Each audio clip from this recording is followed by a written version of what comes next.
Hi, welcome to Solving Time Value Problems with Excel.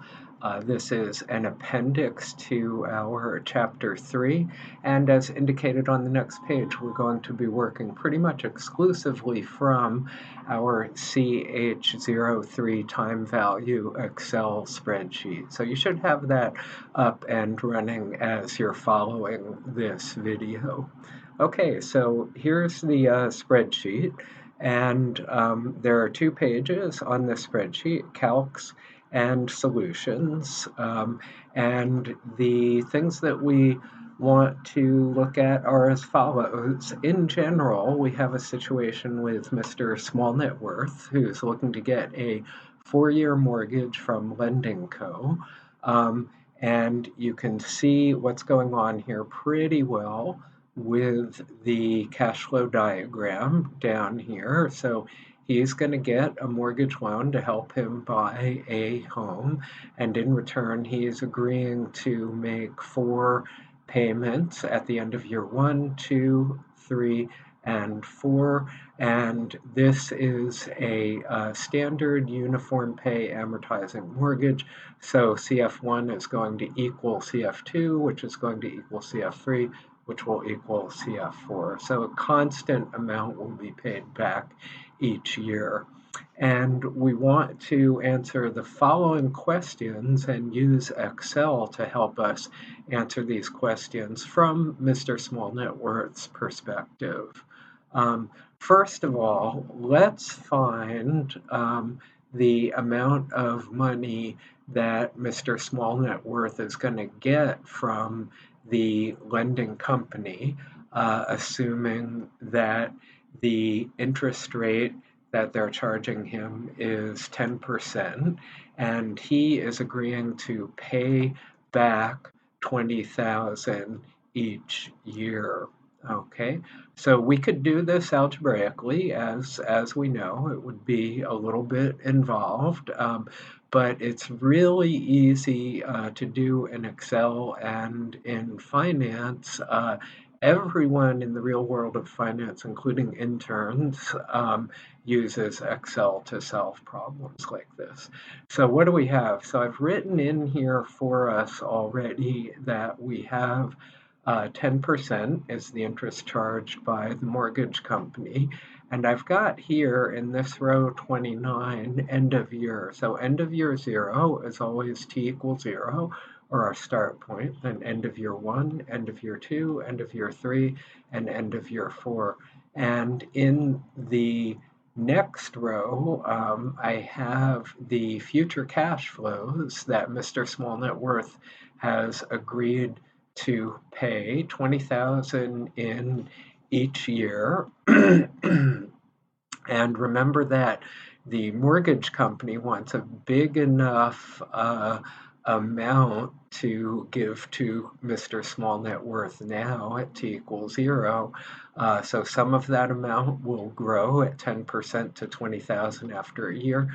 Some of that, the second tranche, will grow for 2 years and become 20,000, and the third tranche will grow for 3 years and become 30,000, and the fourth tranche will grow for 4 years and become 20,000. So what we need to do to find out the total that Mr. Small Net Worth is going to get is just simply take the present value of each of his payments and add them up, and that's the amount that the lending company will loan him. So I'm going to get the present value of each of these cash flows here in row 31. So I'll start with his first repayment, and what I'm going to do here is I'm going to say equal to the present value of the payment is equal to the payment itself divided by 1 plus what our interest rate, which we have agreed already is 10%. So I'll point to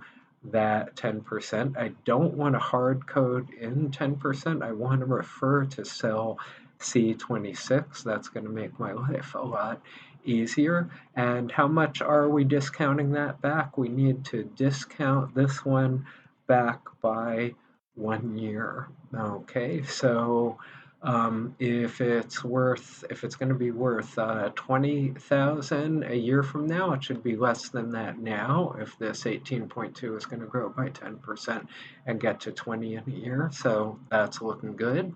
And I think I have a pretty general formula here, so I think I can just copy this whole thing over and get what I should get here. And clearly, I don't have a good enough general formula here because it's showing all of these are 18.2. So let's see what I've got wrong here. Oops, I hard coded in raised to the 1.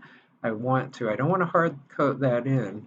I want to refer to cell D29. Now I think I have a nice general formula, and when I copy that over, I should have a different amount down here in each case because this 13.7 is going to grow for 4 years to become 20,000. Okay, so that's looking good to me. And now to get the answer to this problem, I simply take the sum of all those present values of each 4 of his payments, and I get $63,400, and that is the amount that the company is going to loan to Mr. Small Net Worth to help him purchase his home. Okay, let's move on. So far, so good. Now we're going to disregard what we did in part A, and let's say, what if the lender charges 6% annual interest and provides 100,000 toward the purchase of Mr. Small Net Worth's house? How much does Mr. Small Net Worth repay each year? Okay, so what do we know? I've got things laid out very, very similarly to the way I had them laid out before, and that's the way you want to lay out all of these problems. And so in this case, we know the interest rate is 6%.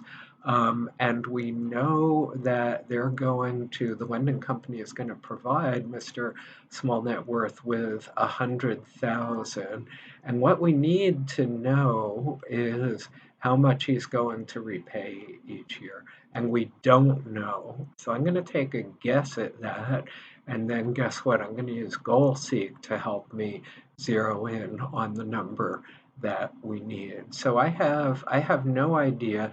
If the interest rate was 0, I do know, however, that he would be paying back 25,000 a year, right? 25,000 times 4 at 0 interest, that would be 100,000.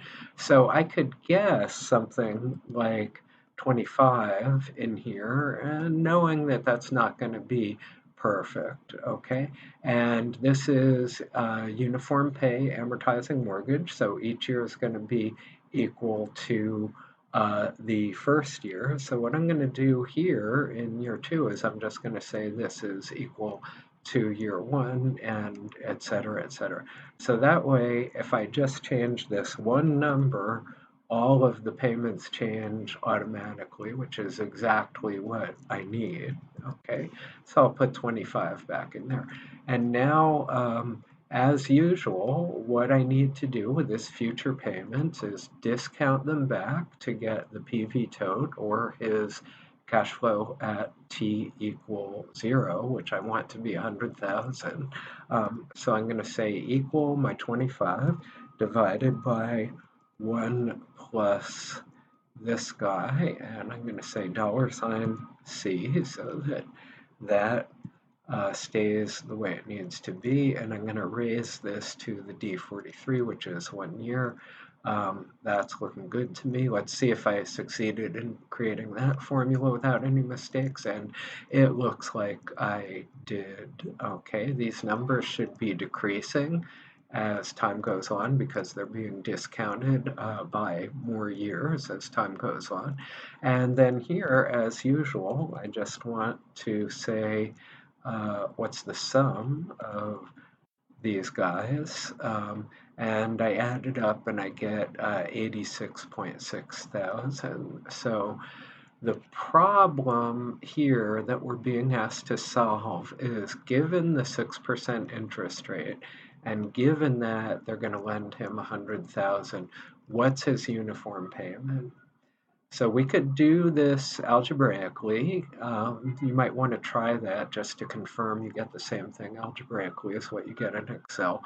So what we could do now is we could try 26, and you see I'm getting a little bit better, and we can just keep changing this here until we get up to 100, okay? But what's, of course, a better way to do this? A better way to do this is to use GoalSeek. This is exactly the type of thing that GoalSeek is awesome for. I want to change the present value of all of his repayments at 6% interest to 100 by changing the uniform payment in D44. So let's go into GoalSeek and do that. So I go to Data, What If Analysis, GoalSeek, okay, and I want to change the value in C46 to 100 by changing cell. Which cell do I want to change? By changing D44. And I say OK, and you see how quickly it finds that answer for us. So he needs to pay back $28,900 a year. And actually, you can see up here to many significant figures, about 11 significant figures, what the exact amount he would have to pay would be. But for our purposes, 28.9 thousand is plenty. Okay, great. So there's one other thing we could do with this, and that is we could solve for the mortgage interest rate. So now we want to disregard parts A and B, okay? And we want to say if the lender contributes, the lender is going to give him a mortgage for 200,000. So the lender is going to contribute 200,000 towards the purchase of his home, and he agrees to repay 60,000 a year. We want to know what's the interest rate on the mortgage, okay? So this is also going to be a similar thing where we use GoalSeek, okay? We've got a trial value of the mortgage amount here. Let's just make it 6% again, like we had up above as a guess, okay? And we want to present value all of these payments at this interest rate, add them up, and we want that to equal 200. We want that to be equal to the 200,000 that he's going to be loaned at time t equals 0. So let's go ahead and get this set up. So the present value of any cash flow, as always, is equal to the cash flow itself divided by 1 plus the interest rate. And I'm going to go ahead and use our guesstimated trial interest rate of 6% there, raised to the how much do I need to discount that first year payment by? 1 year, which is sitting there in D58, okay, and I get 56.6, and if I didn't screw this up, I should be getting smaller numbers here, which I am. I'm going to check G60 just to make sure it's looking good, and that formula up here is the formula. The formula looks good to me. Okay, now as usual, I need to sum up those present values. So let's sum these guys up. Okay, and I get 207.9. Pretty close, right? So what if I said 6.2%? See, I'm getting even closer to a 7.0. So I could keep doing this, or if I had a sacrificial intern in my office, I could ask them to keep doing this until this became 200 to 4 significant figures. But I don't have a sacrificial intern at hand, but I do have GoalSeek. So what I'm going to do is I'm going to put myself here in the sum of the present values of the repayments, and I'm going to go to what if analysis goal seek, and I'm going to say set that cell to 200 by changing my guess at what the appropriate interest rate is. And I say okay, and I get 7.7 gives me exactly 200 to 4 significant figures. 200.0, that's 4 significant figures, so that looks good. Okay, so this hopefully has shown you how we use Excel in the real world to solve a variety of time value problems. And with that, I'm going to say, once again, sayonara.